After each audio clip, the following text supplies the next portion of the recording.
बिस्मिल्लाहिर्रहमानिर्रहीम अस्सलाम वालेकुम वेलकम बैक। और जनाबे वाला लेक्चर नंबर हो गया आपका 17 और ये वो पार्ट ऑफ CCN है जिसका हम बड़ी बेताबी से इंतज़ार कर रहे थे। अच्छा, इसके अंदर मैं थोड़ा आप लोगों को रिलैक्स भी करूँगा, थोड़ा सा मायूस भी करूँगा। मायूस इसलिए नहीं कि हम कम पढ़ाएंगे, पढ़ाते तो हम एज़ यूजुअली बहुत ज़्यादा हैं। मायूस इस सिलसिले में कि कुछ चीज़ें जो सी है ना इसमें ज़्यादा पढ़ाई जाएंगी मगर इस लेक्चर में नहीं पढ़ाई जाएंगी। वो CCNA programming for network engineers वाली जो सीरीज़ है उसको मैं रेफ़र करूँगा, तो उसमें हम काफ़ी जगह कार्ड्स को यूज़ करेंगे मगर वो पढ़ना लाजमी नहीं होगा। जो भी चीज़ मैं इस लेक्चर में पढ़ाऊँगा या इस सेक्शन में सेक्शन 5 में पढ़ाऊँगा वो is more than enough for you to understand at CCNA level, क्योंकि CCNA लेवल पे आपसे एक्सपेक्टेशन नहीं की जाती कि आप API लिखें, ठीक है, मगर इसमें API की बात की गई है, ठीक है। अब इसमें अगर मैं दोबारा आपको API पढ़ाना शुरू कर दूं कि API क्या होती है और रेस्टफुल क्या होती है और नेटकॉन्फ क्या होती है, ये ज़्यादती है। मगर मेरे नज़दीक ये इंसाफ नहीं है कि सिस्को उसके बारे में 4 लाइनें लिखने के बाद आगे चल पड़े, ठीक है। तो मेरी जो आदत है कि मैं आपको वो पढ़ाऊंगा तो उसका मकसद ये है कि मैं आपको रेफ़र करूंगा जो हम लोगों ने already Python for network engineers पढ़ा हुआ है। अगर आपने पाइथन फॉर नेटवर्क इंजीनियर नहीं पढ़ा हुआ तो परेशान होने की ज़रूरत नहीं, उसमें सिर्फ 1 2 या 3 या मैक्सिमम 5 लेक्चर्स हैं जो आपके पढ़ने वाले हैं। सही है। तो इसमें मोस्टली थ्योरी है। ये जो सारे का सारा सेक्शन है नेटवर्क ऑटोमेशन, ये जो नेटवर्क ऑटोमेशन का चैप्टर है ये आपके लिए थ्योरी है। CCNA में आपसे कोई एक्सपेक्टेशन नहीं है कि आप इसका प्रैक्टिकल करें। तो आज का जो टॉपिक है इज़ ऑल अबाउट SDN और कंट्रोलर बेस्ड नेटवर्क या सॉफ्टवेयर डिफाइंड नेटवर्क या सॉफ्टवेयर आर्किटेक्चर या सॉफ्टवेयर डिफाइंड आर्किटेक्चर या कंट्रोलर बेस्ड नेटवर्क, ठीक है। तो शुरू करते हैं। आज का जो पार्ट जो हम पढ़ रहे हैं वो पार्ट नंबर 5 है, which is about network automation. So introduction to controller based network. अभी कंट्रोलर बेस्ड नेटवर्क को ज़रा वक्ती तौर पे दिमाग से हटा दें और सिर्फ ये सोचें कि आपका जो नेटवर्किंग डिवाइसेस है उसके 3 पार्ट्स होते थे। डाटा प्लेन होता था, कंट्रोल प्लेन होता था और मैनेजमेंट प्लेन। तो आप कह रहे हो काशिफ भाई यार ये तो चीज़ें हम लोगों ने पढ़ ली हैं। बिल्कुल, इधर से ही अब हमने स्टोरी सुनानी शुरू करनी है कि डाटा प्लेन का क्या मकसद है कि उठाता है पैकेट और फॉरवर्ड कर देता है, ठीक है। फॉरवर्ड करना उसका काम है डाटा प्लेन का, कि फॉरवर्डिंग जितनी स्पीड से फॉरवर्ड करेगा उतना अच्छा हमारे लिए, उतनी फास्टर स्पीड हमें मिलेगी। तो अगर आप थोड़ा सा जूम बैक करके सिर्फ ये सोचेंगे फॉरवर्डिंग में काम क्या हो रहा होता है, डी एनकैप्सुलेशन होती है, ठीक है, ट्रंकिंग हेडर लग रहा होता है, मैचिंग ऑफ ईथरनेट फ्रेम्स होते हैं जिसका सोर्स और डेस्टिनेशन आप चेक कर रहे होते हैं, matching an IP packet source IP address और डेस्टिनेशन IP एड्रेस या सोर्स मैक एड्रेस या डेस्टिनेशन मैक एड्रेस देख रहे होते हो डिपेंडिंग आपके पास फ्रेम है या पैकेट है। और क्या कर रहे होते हो आप, इंक्रिप्शन डिक्रिप्शन कर रहे होते हो कि IP हेडर जो आपका लग रहा है, ठीक है, ESP का हेडर लग रहा है वो कहाँ पे लगेगा, ठीक है, कंट्रोल प्लेन पे। चेंजिंग द सोर्स और डेस्टिनेशन IP एड्रेस जिसमें हम नेटिंग का काम कर रहे होते हैं, डिस्कार्टिंग ड्रॉपिंग द पैकेट, ठीक है, ये सारा काम आपका डाटा प्लेन के ऊपर हो रहा होता है। आपने ये याद रखना है, ठीक है। डाटा प्लेन का मतलब है टू फॉरवर्ड अ मैसेज। यहाँ तक क्लियर हो गया। ये स्पेसिफिक बेसिक डायग्राम है कि एक डिवाइस से निकला पैकेट या फ्रेम, जिस तरह भी आप जिस लेयर पे भी आप बात करना चाहते हैं, ये आपका प्रोसेसिंग द बेसिक पैकेट्स। अच्छा, उसके बाद आ जाता है आपका कंट्रोल प्लेन। और मैंने ये यहाँ पे ना एक ब्रेन की पिक्चर लगाई है क्योंकि कंट्रोल प्लेन जो है ना वो हमारा ब्रेन होता है, ठीक है। और इन्फॉर्मेशन जो डाटा प्लान को चाहिए होती है जो इफेक्टिवली काम करने के लिए, वो IP राउट्स, ठीक है, कौन ला के देता है, ठीक है। मैक एड्रेसेस का टेबल कौन मेंटेन करता है, आप टेबल कौन मेंटेन करता है, स्पैनिंग ट्री प्रोटोकॉल एल्गोरिदम कौन रन कर रहा होता है, OSPF में वो कौन सा एल्गोरिदम था, डेजकेस्ट्रो एल्गोरिदम कौन रन कर रहा होता है। ये सारे का सारा काम आपका कंट्रोल प्लेन पे हो रहा होता है। सही हो गया। और कंट्रोल प्लेन आपका ब्रेन है, उसमें control plane any action that control data plane, कोई भी एक्शन जो डाटा प्लेन ने जो डिसीजन मेकिंग करने की, ये पैकेट मैंने इस पोर्ट से लिया है तो इस पोर्ट पे नहीं भेजूंगा बाकी पोर्ट पे भेजूंगा, सारा डिसीजन। राउटिंग, ठीक है, protocol all EIGRP OSPF BGP ISIS RIP, जितने राउटिंग प्रोटोकॉल हैं सारे के सारे। IPv4 का ARP टेबल, IPv6 का नेबर NDP जो सा प्रोसेस है वो, स्विचिंग द मैक लर्निंग और STP, ये सारे फंक्शनैलिटी जो सी आपके कंट्रोल प्लेन में हो रही होती है, ठीक है। यहाँ तक क्लियर हो गया। नंबर 1 हमारे पास डाटा प्लेन है, ठीक है, दूसरा कंट्रोल प्लेन है और तीसरा हमारे पास मैनेजमेंट प्लेन है। अच्छा, ये पिक्चर मेरे जहन में नहीं रही, चले ये पिक्चर एक दफ़ा देख लेते हैं, ठीक है। कि कंट्रोल प्लेन आपका पैकेट आता है आपके डाटा प्लेन से जाता है, कंट्रोल प्लेन आपको बताता है कि इस पे ये फंक्शन करना है। अगर आपके राउटर के ऊपर एक OSPF फंक्शन चल रहा है ना तो वो यहाँ पे चल रहा है, यहाँ पे चल रहा है। तो एक्चुअली आप ये कहोगे कि अगर कोई मेरे से पूछे तो मैं कहूँगा ये एक ब्रेन है, ठीक है, और ये एक ब्रेन है, और ये एक ब्रेन है। और हमने जो हर राउटर पे वो जो CLI कमांड से राउटर रिप या राउटर OSPF ब्ला ब्ला ब्ला, वो हम हर ब्रेन को कन्फिगर कर रहे हैं कि वो दूसरे ब्रेन के साथ कम्युनिकेट करे। सही हो गया? हर ब्रेन को कन्फिगर किया हुआ है कि दूसरे ब्रेन के साथ कम्युनिकेट करे और एक आपस में हम आहंगी पैदा कर ले। ठीक है, बड़ा भारी सा लफ्ज़ है, अभी इसकी मुझे अंग्रेज़ी नहीं आती। ठीक है, सो कोहेसिव किस्म का जो है आपका नेटवर्क बन जाए कि आपस में वो एक दूसरे को फुली अंडरस्टैंड कर सके, अंडरस्टैंडिंग डेवलप हो जाए। ठीक हो गया? तो कंट्रोल प्लेन के ऊपर आपके OSPF की कम्युनिकेशन हो रही है और डाटा प्लेन सिर्फ पैकेट फेंक रहा है और कंट्रोल प्लेन उसको बता रहा है ऐसे जा ऐसे जा। जैसे टांगा अगर आप में से कुछ लोगों ने देखा हो, सफ़र भी किया हो, मुझे नहीं पता ये यंग जनरेशन ने देखा है, यानी मैं थोड़ा बूढ़ा बाबा हो गया हूँ, तो वो जो कोचवान जो उसके घोड़े के ऊपर बैठा हुआ है वो उसका कंट्रोल प्लेन है, वो सिर्फ डाटा प्लेन है, उसने भागना है। सही हो गया?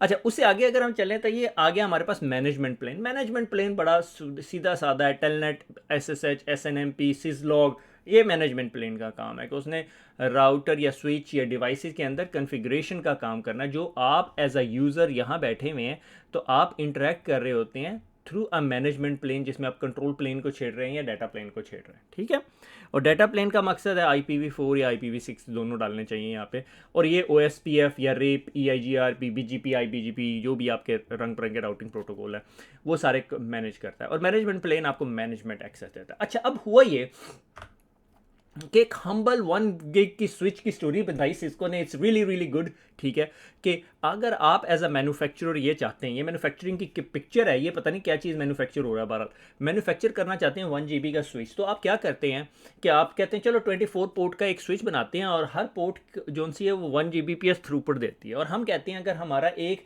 ईथरनेट का फ्रेम जो सा है 125 बाइट का है, ये 125 मैंने क्यों लिया है, 125 इसलिए लिया है कि ये ईजी हो कैलकुलेशन के लिए। सही है, ये आपकी बुक में भी दिया हुआ है। और नॉर्मली आपको पता है ईथरनेट फ्रेम कितने कितने बाइट्स का होता है, 64 से लेके 1518 मेरे ख्याल में 1500 बाइट्स तक का। ठीक है, मगर मैंने 125 बाइट का पैकेट लिया हुआ है। 125 बाइट का मतलब है 1000 बिट्स। ठीक है, 1000 बिट का फ्रेम स्पीड जो सी है वो इतनी बनती है, ये मेरे ख्याल में 1 बिलियन है। ठीक है, और उसको अगर सेकंड्स में कन्वर्ट किया जाए, इसको डिवाइड कर दिया इसके ऊपर तो 3 जीरो निकाल लें तो 1 मिलियन फ्रेम्स पर सेकंड हो गए। ठीक है, यानी ये आपकी फ्रेम्स पर सेकंड की स्पीड है, आपको एक पोर्ट के ऊपर डिलीवर करनी है। ठीक है, और अगर आप फुल डुप्लेक्स मिला लें साथ में, फुल डुप्लेक्स यानी इधर से आ भी रही हो जा भी रही हो, अब उसमें डिपेंड करता है। और नॉन ब्लॉकिंग की हम बात करें, नॉन ब्लॉकिंग का मतलब कि अगर मेरे पोर्ट के ऊपर ये सारे स्विचेस हैं और ये यहाँ पे कम्युनिकेशन हो रही है तो कि कोई हर एक को एग्जैक्टली 1 गिग स्पीड डिलीवर हो रही हो, तो आपके पास जो अमेजिंग रिजल्ट बनता है वो 24 मिलियन फ्रेम्स पर सेकंड होता है। ठीक है, 24 मिलियन फ्रेम्स पर second, that's a huge amount. ये एक हम्बल 1 Gbps स्विच क्या है। हमने अभी 48 पोर्ट की हमने बात नहीं की, हमने चेसिस की बात नहीं की, हम सिंपल आपको एग्जांपल दे रहा हूँ कि 24 मिलियन फ्रेम्स पर सेकंड इज़ अ रिक्वायरमेंट। अच्छा, अब इससे थोड़ा सा आगे चलें तो अब इतनी ह्यूज रिक्वायरमेंट को फुलफिल करने के लिए मिड 90s में Cisco come up with their own specialised processor which is called ASIC, application specific integrated circuit, ASIC। ठीक है, और हाउ ASIC जो से वो एक ऐसा प्रोसेसर है जो फास्टर फंक्शन कर रहा है, बड़ा स्पेशलाइज फंक्शनैलिटी है उसकी, कि उसने फ्रेम पर सेकंड स्पीड देनी है आपको। ठीक है, और जब मुझे याद है लाइक अर्ली 1990s नहीं था, अर्ली 2000 की मैं बात कहूँगा। ठीक है, अर्ली 2000 के अंदर 6500 बहुत बला चीज़ हुआ करती होती थी एशियन वर्ल्ड के अंदर, अभी भी है। तो उसके बारे में ये कहते थे ASIC लगाओ भाई इसमें ASIC। ठीक है, पता कुछ नहीं था। How ASIC perform a table lookup. अब ASIC जब टेबल लुकअप करता है, लाइक मैक को सर्च करना है या किसी चीज़ को, तो उसके लिए TCAM आ गई। ठीक है, TCAM ASIC के साथ मिलके काम करती है। कि इसको बड़े हाई लेवल अगर मैं आपको समझाऊं तो उसके अंदर ये है कि आप TCAM को क्यूरी करते हो, मुझे ये 1.1.1.1.1 मैक एड्रेस चाहिए। ठीक है, 1.1 नहीं 1.1 डॉट जो भी आप कर लें, आप समझते हैं। तो वो बजाय इसके कि एसी के प्रोसेस को रिक्वायर करे, वो टेबल लुकअप, टीकैम लुकअप ऐसा लुकअप है कि लुकअप करके आपको आंसर ला के देती है, प्रोसेसिंग पावर नहीं रिक्वायर करती। Well this is very high level, I might be slightly wrong. तो अगर आप वेरी बिगर पिक्चर देखें तो आपके पास आपके स्विच या राउटर के अंदर एक एसिक लगा होता है, टीकैम लगा होता है, और उसके ऊपर सीपीयू और राउटर भी लगा होता है जो iOS के साथ डील कर रहा होता है। ये these are specific integrated circuit, remember ASIC is a specific integrated circuit.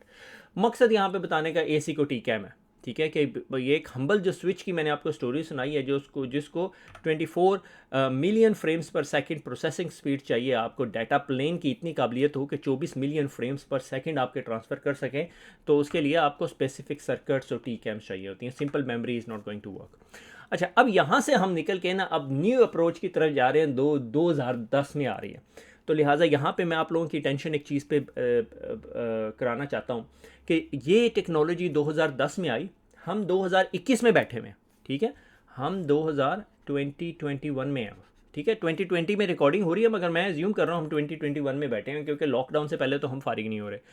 अब 2010 की आई हुई टेक्नोलॉजी सिस्को 2021 में क्यों पढ़ा रही है, ठीक है, सवाल तो बनता है ना।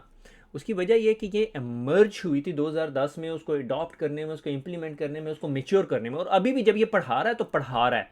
मुझे अच्छी तरह याद है 3 साल पहले ना, 2000 मेरे ख्याल में 17-18 में जो हमने CCNA रिकॉर्ड किया था ना, उसमें मैंने एक SDN का लेक्चर दिया था, और मुझे अच्छी तरह याद है कि बहुत सारे गोरों की तरफ से कमेंट आए थे कि यार इस लेक्चर की इंग्लिश में भी रिकॉर्डिंग कर दो, क्योंकि SDN पे किसी ने लेक्चर नहीं दिया हुआ। और उस टाइम मेरी understanding around the SDN was very very high level. Now we have seen a lot of SDN deployments, ठीक है। So new approach to emerging in 2010 और 2021 में अभी हम SDN की थ्योरी पढ़ रहे हैं, ठीक है। उसकी वजह यह है कि प्रैक्टिकल लाइफ में भी आते हुए थोड़ा टाइम लगता है, तो ये this is normally the norm, आपको इस तरह परेशान होने की ज़रूरत नहीं है। 2010 में आई तो पुरानी होगी, ठीक है। तो ये इज़ वेरी न्यू इमर्जिंग। अच्छा, अब इसमें इन्होंने ये किया, इन्होंने कहा ये जो कंट्रोल प्लेन है ना, ठीक है, जिस तरह आपका ये डाटा प्लेन है, ठीक है, ये कंट्रोल प्लेन है और ये मैनेजमेंट, ये कंट्रोल प्लेन है ना, इसको काट के एक डब्बे में रख दो, ठीक है, ये सारे ब्रेन एक ही डब्बे में रख दिए। अब यहाँ से ये बैठ के ये सारे के सारे ब्रेन जो से हैं आपके तमाम स्विचेस को, तमाम राउटर्स को मैनेज करेंगे। अब इसमें आपके लिए एक न्यूज़ है कि आपके जितने स्विचेस हैं, आपके जितने राउटर्स हैं, वो मज़ीद डम हो रहे हैं, ठीक है। डमर का मतलब ये है कि उनके पास कंट्रोल कैपेबिलिटी नहीं है, उनका कंट्रोल फंक्शन जो उनका कंट्रोल प्लेन है वो आपने वहाँ से सर्जिकली रिमूव करके उठा के आपने कहाँ रख दिया, कंट्रोलर के पास। इसकी बहुत अच्छी एग्जांपल ना फैक्सीज हैं। फैक्सीज के बारे में अगर आपने पढ़ना है तो मैंने एक लेक्चर दिया हुआ था स्पाइन एंड लीफ का। अच्छा छोड़ें, वो यहाँ पे नहीं दूंगा, वो मुझे अगले लेक्चर में ज़रूरत पड़ेगी। So more parts of control plane work in a software that run as a centralise application called controller. तो हमने उसे कह दिया कंट्रोलर, ये कंट्रोलर भैया के पास सारे कंट्रोल पड़े हैं। तो आपके पास अगर नेटवर्क के अंदर 10, 12, 14, 20, 500, 200, 2000 डिवाइसेज लगी, उन सब के कंट्रोल प्लेन उठा के आपने कहाँ रख दिए, एक सर्वर में, एक डब्बे में, ठीक है। तो यहाँ पे कॉन्सेप्ट आ जाता है सेंट्रलाइज एंड डिसेंट्रलाइज, उसको हम देखेंगे, मगर यहाँ पे अब हम ब्रेक मारते हैं।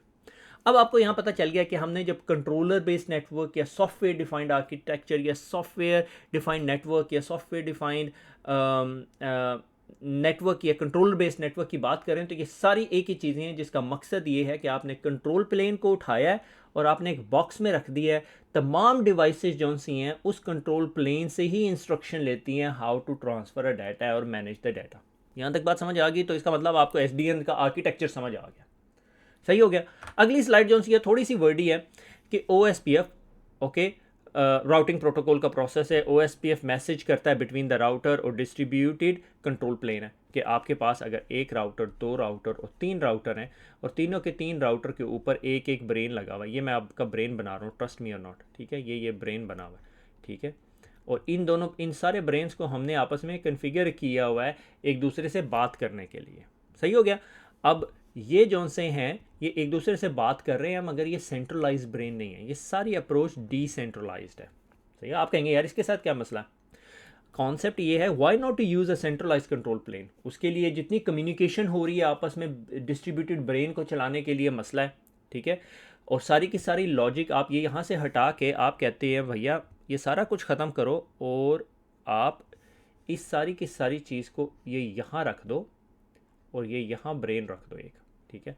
और वो ब्रेन इन सारी चीज़ों को कम्युनिकेट कराएगा। ठीक है, तो ये जो अननेसेसरी कम्युनिकेशन इन ब्रेन्स के दरमियान हो रही है, इस ब्रेन को एक फुल पिक्चर अवेलेबल है, उसको सारी इंफॉर्मेशन है, उसी में लॉजिक डाली, उसी में वन डिवाइस है, process all the information at a central location. आप ये आर्ग्यू नहीं कर सकते।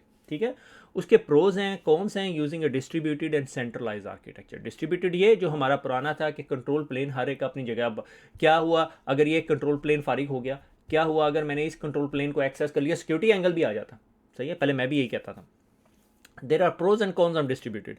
अ कंट्रोलर और एसडीएन कंट्रोलर जो सा है, एसडीएन कंट्रोलर और कंट्रोलर जो सा है वो सेंट्रलाइज कंट्रोल करता है नेटवर्क डिवाइसेस को। तो ये जो चीज़ है, ये जो चीज़ हमने ये बना दिए, एक डब्बे के अंदर पूरा ब्रेन डाल दिया या कंट्रोल प्लेन डाल दिया, उसको हम कंट्रोलर कह सकते हैं और एसडीएन कंट्रोलर भी कह सकते हैं। ठीक है, अच्छा एक पॉइंट मुझे हल्का सा बताना याद नहीं रहा कि ये जो यहाँ पर हम बात कर रहे थे, तो इधर एक उसी दौरान तकरीबन 2010 के अंदर, 2010 के अंदर सिस्को ने सिस्को क्वांटम फ्लो प्रोसेसर्स बनाए थे। ठीक है, they are very very advance processor जिसमें रफली 40 कोर्स पड़ी हुई थी, और ये मेरे ख्याल में वो ASR में यूज़ होते थे। ठीक है, ASR मेरे जहन में इस टाइम स्लिप हो रहा है। एनीवे, अच्छा यहाँ तक आपको बात समझ आ गई कि अब हमने क्या किया, हमने कंट्रोल प्लेन उठाया, एक सेंट्रल लोकेशन में रख दिया, और उस सेंट्रल लोकेशन को हमने कह दिया ये मेरा एसडीएन कंट्रोलर है। ये एग्जांपल है। ठीक है, कि आपके पास जो एसडीएन है वो एक कंट्रोलर बन गया, ये आपका कंट्रोलर है, और उससे उसकी जो कम्युनिकेशन है आपके डाटा प्लेन से हो रही है, जिसको हम कहते हैं साउथ बाउंड इंटरफेस या साउथ बाउंड कम्युनिकेशन। ठीक है, one SDN controller centralise all important control plane function. तमाम कंट्रोल प्लेन फंक्शन जो है वो मैनेज कर रहा है। ठीक है, ये भी कंट्रोल प्लेन, उसमें क्या आ सकता है, मैक एड्रेस, जितने हमने कंट्रोल प्लेन के फंक्शन पढ़े थे। ठीक है, और एसडीएन की जो इम्प्लीमेंटेशन है वो एक इंडस्ट्री स्टैंडर्ड है जो सिस्को का नहीं है, उसके ज़रिए होती है, which is called open flow. ठीक है, ये जो साउथ बाउंड कम्युनिकेशन हो रही है कंट्रोलर से आपकी डिवाइसेस तक, ये जो कम्युनिकेशन है ये कहलाती है SBI कम्युनिकेशन। ठीक है, कि नेटवर्क डिवाइसेस जो उनसे हैं वो अपने फॉरवर्डिंग टेबल की इंफॉर्मेशन, ठीक है, वो traditional distributed control plane processing से नहीं करी होती। अब डिवाइस पे प्रोसेसिंग रिक्वायरमेंट कम पड़ गई ना, आपको प्रोसेसिंग रिक्वायरमेंट ही नहीं चाहिए। तो इससे आपको पता चल रहा है अब दुनिया में आहिस्ता आहिस्ता क्या हो रहा है कि आपकी डिवाइसेस डमर हो रही है। मैंने अभी आपको थोड़ी देर पहले बताई थी डिवाइसेस डमर हो रही है। अच्छा, अब ये होगी हमारी साउथ बाउंड कम्युनिकेशन। इसको थोड़ा सा हल्का सा एक दफ़ा और नज़र मार लेते हैं। The controller directly program the data plane entries into each device table. ठीक है, कंट्रोलर जो सा है, ये जो कंट्रोलर पड़ा हुआ है ना, ये कंट्रोलर, ये जो मेन ब्रेन है, ये इंजेक्ट करेगा हर चीज़। ठीक है, ये इंजेक्ट कर रहा है हर डिवाइस के अंदर। सही है, अच्छा अब साउथ बाउंड कम्युनिकेशन क्या, SBI जिसे हमने कहा कि ये हमारा कंट्रोलर लगा हुआ है। ठीक है, इसके अंदर कंट्रोल प्लेन पड़ा हुआ है, पूरे का पूरा ब्रेन इसके पास है, और ये साउथ बाउंड कम्युनिकेट कर रहा है मेरे स्विच, राउटर, जो भी डिवाइसेस है। ठीक है, अच्छा किस तरह कम्युनिकेशन कर सकता है। ठीक है, हमने बात की कि ओपन फ्लो की, ओपन फ्लो कम्युनिकेशन हो सकती है। ठीक है, ये क्या है, इसका ONF, ओपन नेटवर्क फाउंडेशन का स्टैंडर्ड है ये। सही है, अच्छा उसके बाद है OP फ्लेक्स। ठीक है, ये सिस्को का ACI। ठीक है, ACI हम बाद में पढ़ेंगे, अभी हमारी बात नहीं हुई ACI की। उसके बाद आपके पास आ जाता है CLI। ठीक है, CLI जो सा है आपका ये काम करता है CLI, और उसके बाद नेट कॉन्फ। अच्छा, अब आप में से बहुत सारे लोग सोच रहे होंगे यार ये नेट कॉन्फ क्या है। तो ये पाइथन या प्रोग्रामिंग फॉर नेटवर्क इंजीनियर्स की जो सीरीज़ है ना, उसमें चले जाएं और वहाँ पे हमने नेट कॉन्फ दिया हुआ है। तो मैं कोशिश करूँगा कि यहाँ पे अभी ज़रूरत नहीं है आपको नेट कॉन्फ पढ़ने की, अगर मैंने यहाँ पे कार्ड लगा दिया तो आप नज़र मार लीजिएगा, अदरवाइज़ उर्दू IT अकेडमी की वेबसाइट पे जाके देख सकते हैं। तो ये होगी हमारे कंट्रोलर से साउथ बाउंड कम्युनिकेशन। अब अगली पिक्चर के अंदर हम देखते हैं कि कंट्रोलर से नॉर्थ बाउंड कम्युनिकेशन क्या है। नॉर्थ बाउंड कम्युनिकेशन ये है कि आपके कंट्रोलर के ऊपर जो सा है आपका यूज़र बैठा हुआ है। ठीक है, या आपके पास जिसे जो हमेशा GUI पसंद करता है, ठीक है, या प्रोग्रामिंग पसंद करता है, तो उसे REST API एक्सेस चाहिए। ठीक है, वो आपकी नॉर्थ बाउंड कम्युनिकेशन या NBI कहलाती है। ठीक है, नॉर्थ बाउंड इंटरफेस कहलाता है। ये जो एग्जांपल दी है ये क्या किस चीज़ की एग्जांपल है कि जब एक कंट्रोलर जौन सा है आपने लिया और उसी वेंडर का आप GUI भी यूज़ कर रहे हैं, लाइक सिस्को का एपिक EM है। ठीक है, सिस्को का एपिक EM जौन सा है वो कंट्रोलर भी है और उसके अंदर GUI इंटरफेस है, और आप उसके अंदर API कॉल्स भी कर सकते हैं, आप उसको API कॉल्स भी कर सकते हैं। So that is pretty much it what we want to show you. मगर इस लेक्चर को ख़त्म करने से पहले ना मैं आपको सैंड बॉक्स में सिस्को का एपिक EM दिखा दूँ। यानी ये जनाबे वाला आपका कंट्रोलर है। ठीक है, ये आपका कंट्रोलर है। ये सैंडबॉक्स API EM epicem.cisco.com, और ये यहाँ डेवनेट में जाएंगे तो ये डेवनेट यूज़र और सिस्को 123 एक्सक्लेमेशन साइन इसका पासवर्ड है। और इसके अंदर मैनेज डिवाइसेस हैं। ये कमाल का स्लो सॉफ्टवेयर है क्योंकि मेरे ख्याल में सिस्को एक छोटे से VM पे, और ये यहाँ पे आपके तमाम जो राउटर्स हैं या स्विचेस हैं या जो फायरवॉल्स हैं ये लगे हुए हैं यहाँ पे। ठीक है, ब्रांच एक्सेस 1 और उसकी तमाम डिटेल्स है, ईथरनेट अप है या डाउन है। ठीक है, ये सारी इन्फॉर्मेशन यहाँ पे पड़ी हुई है। ये बिल्डिंग ब्लॉक है of any software defined network का। ठीक है, कि आपने कभी भी कोई सॉफ्टवेयर डिफाइंड नेटवर्क या सॉफ्टवेयर डिफाइंड आर्किटेक्चर डिफाइन करना तो उसके लिए आपको एक मेन कंट्रोलर ज़रूर चाहिए, और वो कंट्रोलर जनाबे वाला ये है जो अभी आप देख रहे हैं। इसको सेंट्रल विजिबिलिटी अवेलेबल है। अगर हम बहुत डिटेल में, अगर आपने पाइथन फॉर नेटवर्क इंजीनियर्स पढ़ी हुई है या प्रोग्रामिंग फॉर नेटवर्क इंजीनियर्स पढ़ी हुई है तो वो उसमें आप पोस्टमैन से इसको API कॉल करके इसमें टोकन रख के और इससे क्यूरी करके आप जो भी करना चाहते हैं। ठीक है, यानी ये आपके कैंपस का राउटर हब और स्विचेस और ब्रांचेस हैं जो यहाँ पे कन्फिगर हुई हुई हैं। सही हो गया, ठीक हो गया। अच्छा, अब यहाँ पे मैं इस लेक्चर को यहीं पे फिनिश करता हूँ क्योंकि अगले लेक्चर में हम इसको थोड़ी सी और डिटेल में देखेंगे, तो हम लोग जो सा है ऑटोमेशन के अंदर थोड़ा सा और इन डेप्थ जाना शुरू हो जाएंगे। आई होप आप लोगों को ये बात समझ आ गई होगी कि ये जो कन्फ्यूजन है सॉफ्टवेयर डिफाइंड नेटवर्क की या SDN की वो क्या है, और कंट्रोलर बेस्ड नेटवर्क अगर कोई आपके सामने कहे तो आपको परेशान होने की ज़रूरत नहीं है। खुश रहें, दुआ में याद रखिएगा, फिर मुलाकात होगी। अल्लाह हाफिज़।